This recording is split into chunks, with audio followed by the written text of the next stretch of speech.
Então, pessoal, continuamos hoje o ciclo de Rankine ou Rankine. Nós vamos passar para vocês alguns elementos básicos, né, que ficaram faltando para futuros cálculos. Então, a partir dessa aula, a gente continua com os componentes básicos do ciclo de Rankine. O primeiro componente é o que nós chamamos de caldeira ou boiler. Nós sabemos que a caldeira ela funciona, conforme aparece na imagem, com uma grelha de fogo. Essa grelha de fogo, ela aquece uma quantidade de água, né, que tem a tal de vazão mássica do fluido de trabalho, e na entrada dessa água, já que ela entra no seu estado líquido, essa grelha tem por função transformar essa água em vapor em altíssima pressão, no mais nível alto energético do ciclo de Rankine. A saída do vapor superaquecido é o que vai injetar essa vazão mássica na turbina. Vocês estão vendo uma chaminé, né, que seria a saída dos gases de alta pressão ou também a saída de monóxido e dióxido de carbono. O fogo da grelha ele é obtido principalmente através de combustíveis fósseis, né, de carvão, de combustíveis vegetais, fissão nucleares, fontes de calor geotérmicas em gerais. O segundo componente básico de uma usina é a turbina. A turbina ela recebe a vazão mássica do fluido de trabalho através da caldeira.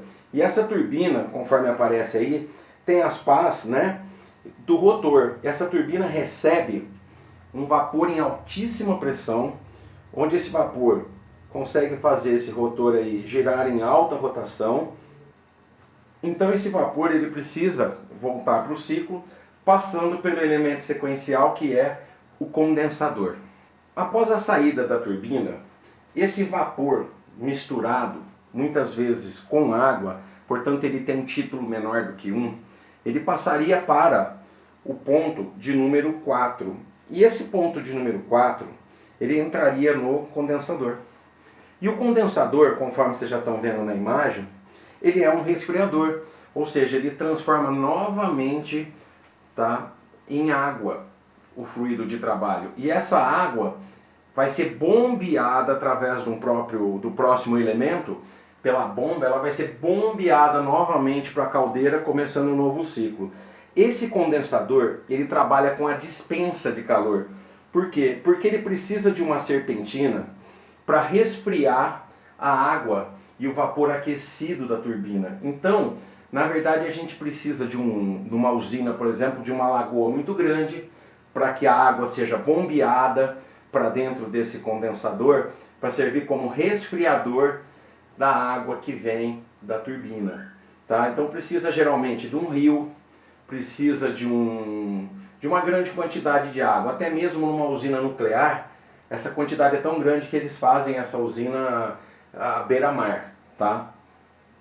Então, se nós pegarmos o ponto de pressão máxima e temperatura máxima, que seria a saída da caldeira, conforme você tem a alta pressão do fluido de trabalho, você tem a diminuição de pressão e temperatura num gráfico, até o ponto 4, que seria a saída da turbina, que é onde a gente vai entrar no condensador.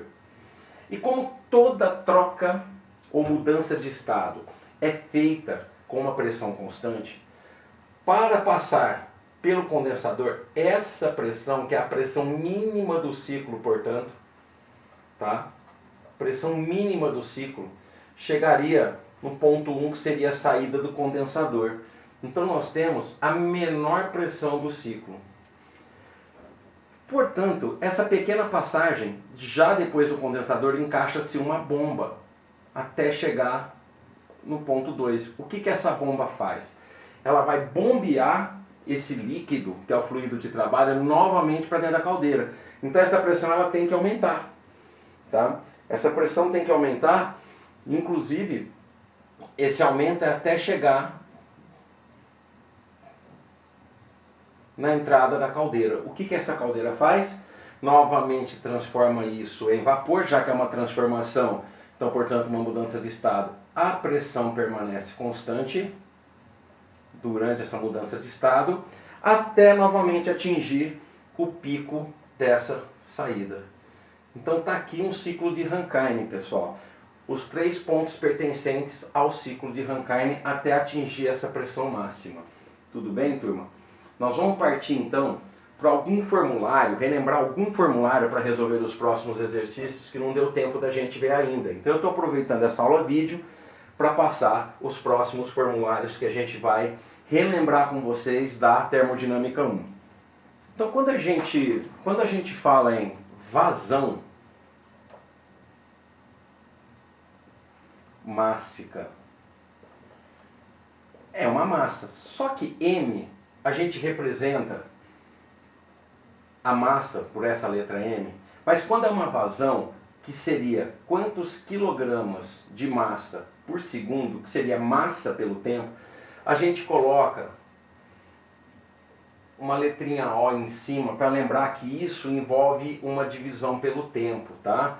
Então isso vocês vão encontrar muito nos exercícios. Vazão mássica. Segundo, a segunda equação que a gente lembra aqui é a equação de potência. Uma equação de potência, de forma geral, é a quantidade de energia envolvida dividido pelo tempo.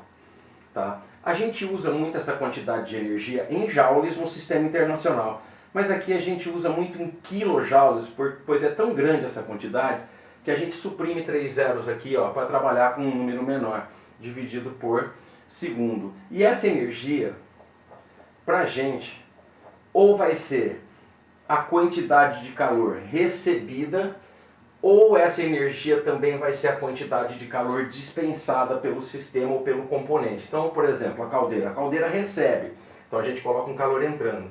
E o condensador, ele dispensa calor, então a gente coloca essa quantidade. Então vão aparecer as letrinhas o que aqui? QB, que é o Q do boiler. QC, que é o Q do condensador.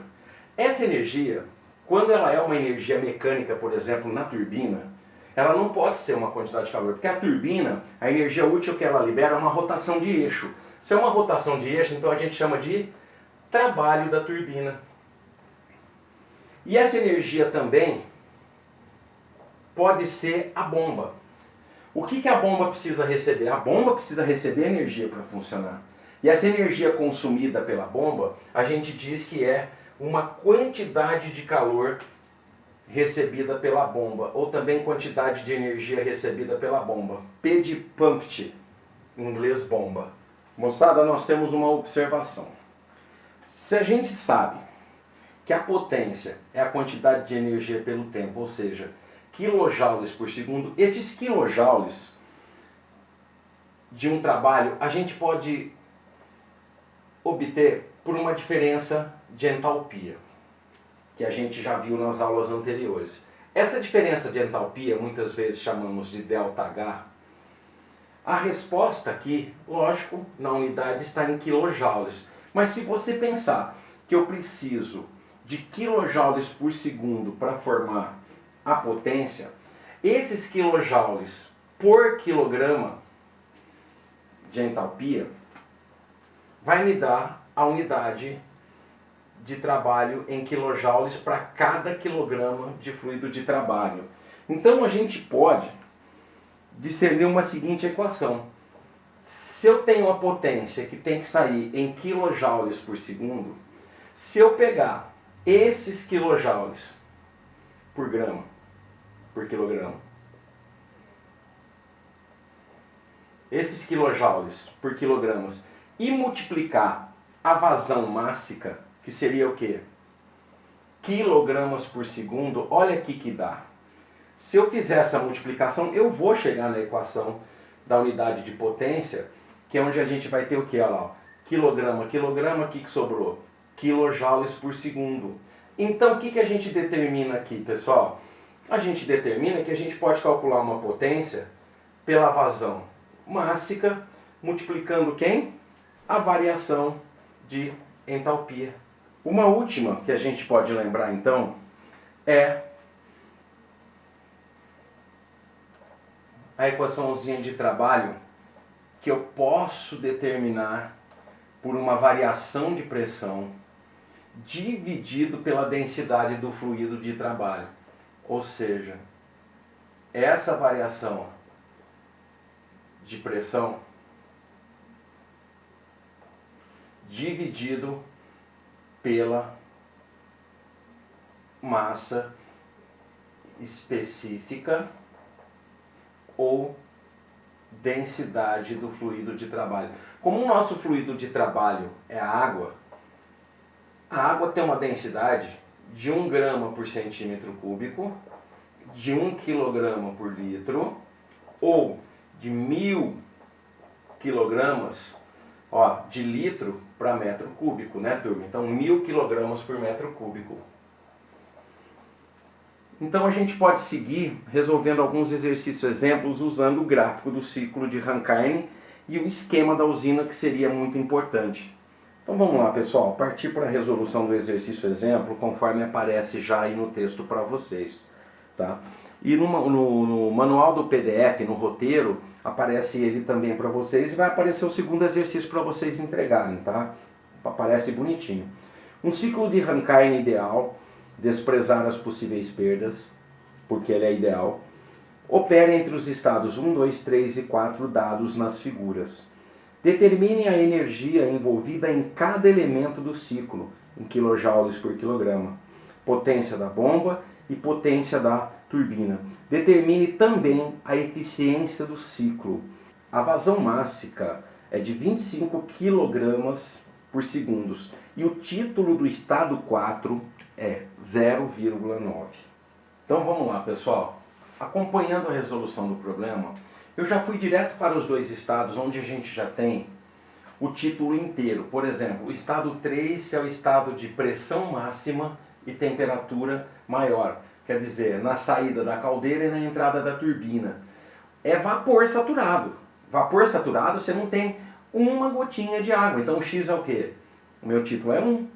Então nessa pressão de 6 megapascal, na tabela de vapor saturada que a gente usa é a C3, aí depende de quem vai usar as outras aí, a nossa tabela do material que a gente usava é a C3. Então a gente já vai lá direto na entalpia do vapor saturado. Tá aqui, ó. A mesma coisa no estado 1. O estado 1, que é justamente o estado após o condensador, a gente tem que entender que nesse estado 1 é líquido saturado. E líquido saturado é na tabela C2. Então, portanto, é água. O título é 0, não tem nada mais de vapor. Então, direto, isso seria só um HF, portanto, H do fluido líquido. Então, não tenho vapor misturado. Então, eu não tenho HFG aqui, tá? Então, por isso que eu não vou ter um H de gás. Então, direto na tabela C2. Já o estado 4, que vocês precisam tomar cuidado, a partir desse momento que a gente tem essa entalpia do estado 1, a gente vai determinar o estado 4 agora. O estado 4, que tem um título de 0,9, então ele vai ter um HFG, ele vai ter uma mistura. Então a gente vai lá no H4, tá? Onde a gente vai determinar o quê? Que já não é mais uma entalpia aqui, XHFG. Mas onde a gente vai pegar o estado 4? O estado 4 a gente vai pegar na mesma pressão do estado 1. Veja só, durante a mudança de estado no condensador, a pressão permanece constante. Se a pressão permanece constante, ela vai permanecer em 20 kPa. Passando isso para mega, divide por 1000, a gente vai lá na tabela onde a gente pegou a entalpia do elemento 1. Por quê? É a mesma. Está lá no condensador. Então, se a pressão 1 e a pressão 2 é igual, você vai lá nesse mesmo lugar, só que você vai precisar do HFG. Né? E quanto é o HFG lá nessa tabela? Então, direto lá nessa tabela. Tá? Então, vamos lá. O HFG lá é 2.358,3 kJ por quilograma. Então a gente vai usar lá no cálculo do H4 o HF desse estado, o HF dessa mesma pressão, que é do estado 1, que era 251,4 mais o título, que é 0,9, 90% desse valor dessa mistura. Então, portanto, assim a gente consegue uma entalpia de número 4. 2.000 aproximadamente quilojoules por quilograma. Eu acho que o que mais vai pegar é a entalpia do estado 2. É a saída da bomba. A saída da bomba para a entrada da caldeira. E nesse estado 2, nós não temos nenhuma informação para a gente buscar qualquer valor em qualquer tabela. E infelizmente, o que a bomba faz? A bomba pega lá debaixo do gráfico, né? Pega da menor pressão e eleva para a maior pressão. Então, essa bomba vai realizar para nós um trabalho. E esse trabalho é aquela equação. Trabalho da bomba é a variação de pressão dividido pela densidade ou massa específica do fluido de trabalho. Por isso que a gente vai fazer por diferença de pressão.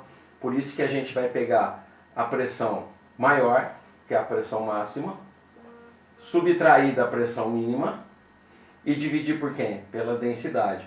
A nossa pressão máxima, tá, no exercício, ela é de 6 megapascal. E a nossa pressão mínima é de 20 kilopascal, 002 megapascal. Como nós estamos trabalhando com energia, que é a diferença de entalpia, que pode ser trabalho ou quantidade de calor, e a unidade de entalpia é quilojoules por quilograma, a gente não vai poder fazer essa continha em mega, porque a resposta aqui, ela tem que sair em quilojoules por quilograma. Então, na estruturação, a gente já passa isso para 6.000 kilopascal. Já que é milhão, então 6.000 kilopascal. Então, quem seria o trabalho nessa bomba? Seria 6.000 kilopascal menos 20 kilopascal dividido pela densidade da água. Então, quanto nós teríamos nesse trabalho da bomba? 5,98 aproximadamente 6 quilojoules por quilograma. Como a partir do estado 2 nós já temos esse trabalho, a gente já pode calcular a entalpia 2. Como no estado 2 nós estamos passando pela bomba, antes da bomba nós temos o estado 1, depois da bomba nós temos o estado 2. E quem é maior? Lógico, o estado 2, já que você está bombeando para lá. Então o que você tem? Você tem H2 menos H1. Como eu acabei de calcular o trabalho, que é 5,98, eu não tenho o H2. Ah lá, como a gente vai buscar o H2 mesmo fora da tabela.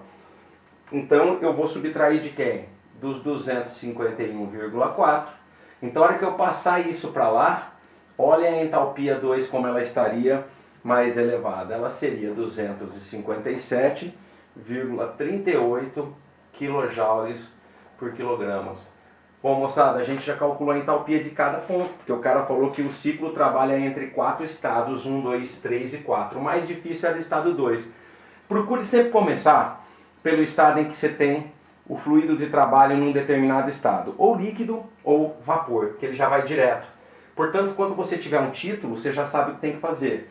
Calcular a entalpia usando a entalpia para título. E, infelizmente, quando você não tem dado nenhum, você vai ter que fazer o processo igual do estado 2. Beleza, moçada? Bom, vocês vão concluir agora o exercício com a quantidade de energia de cada elemento. Primeiro, da caldeira. Quem é o que desse boiler da nossa caldeira? Então a gente vai ter que fazer o que para calcular o que da caldeira? Vamos lá? A gente vai ter que pegar a entalpia 3 e subtrair da entalpia de entrada 2. Certo? Quem que a gente vai calcular da turbina? Trabalho da turbina. Vocês vão pegar a entalpia 3 e substituir da saída dela, que é a entalpia 4. Quem que vocês vão pegar do condensador? vocês vão pegar o quê? A entalpia 4 menos a entalpia 1 do condensador.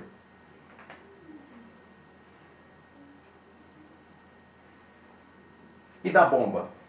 Quantidade de energia da bomba. Quem que vocês vão pegar? Vocês vão pegar a entalpia 2 menos a entalpia 1, que é justamente o trabalho dessa bomba, que a gente já tem, que é 5,98 kJ por quilograma. Daí vocês vão completar isso aqui na resolução do exercício, tá? Então, para a potência de cada elemento que ele pediu da bomba e a potência da turbina, o que a gente vai fazer? Pegar a equação da potência, que seria a vazão mássica pela variação de entalpia nesse elemento. Então, primeiro, ele pede de quem? Da bomba. Então, qual vai ser a nossa potência dessa bomba? Então, a gente vai pegar a vazão mássica, que é 25 kg por segundo, e multiplicar por quem? Pela variação de entalpia. Quem que é a variação de entalpia na bomba? Tá aqui, ó. Ó a variação de entalpia na bomba, ó. É o Q dessa bomba, que vai dar quanto? 5,98. Aí vocês vão fazer essa continha aqui. O que vocês têm? Quilograma por segundo e quilojoules por quilograma. Então vocês vão ter aqui, ó, a resposta em quilojoules por segundos. Joules por segundo é watt. Então aqui sai em quilowatt. Joules por segundo é watt, então fica o quilo. Quilowatt é a nossa potência. Então, continuando, falta a potência que ele pediu, que é a potência da turbina. Como que nós vamos calcular essa potência da turbina? Nós vamos pegar a vazão mássica, que é 25, vezes a variação de entalpia na turbina. Está aqui a variação de entalpia na turbina, é o trabalho da turbina. Então, portanto, nós vamos multiplicar aqui pelo trabalho da turbina, tá? E vocês vão colocar a resposta em quilowatts. Só pegar essa variação aqui, ó. Estou fazendo isso, moçada, para o vídeo ficar mais curto. Como você já tem o H3 e o H4 calculados, só colocar a variação aqui, tá? Calcular essa potência. Como calcular a eficiência desse ciclo? Vamos lembrar que esse ciclo ele funciona a partir do aquecimento da caldeira. Então, toda a quantidade de calor que entrar na caldeira, quer dizer, no boiler, é 100%.